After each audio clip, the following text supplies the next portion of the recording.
மேச லக்னத்தில் பிறந்தவங்களுக்கு லக்னத்திலே லக்னாதிபதியான செவ்வாய் ஆட்சி பெற்ற நிலையில மூலதிரி கோணம் அப்படின்ற பலத்தில் இருந்துச்சுன்னா என்ன பலன்னு பார்த்தோம்னா அவர் கொஞ்சம் முன்கோபக்காரராக இருப்பார்.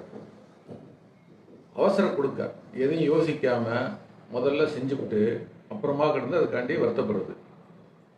அப்போ தானாக சென்று வம்பு வழக்கு அடிதடி இதெல்லாம் இறங்கி மாட்டிக்கிட்டு பின்னாடி யோசிக்கிறது. விவேகம் இல்லாத வீரம் உடையவர்.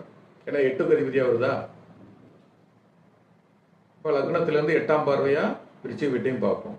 அப்போ 1-8 தொடர்பு கொள்ளும்போது இவங்களுக்கு வீரம் என்ற அடிப்படையில் போய் பிரச்சனையில் மாட்டிக்கிறது, அடிதடி வெட்டு குத்துல மாட்டிக்கிறது, கோபத்தை முன்னிட்டு பெரிய சிக்கல்களை மாட்டிக்கிறது.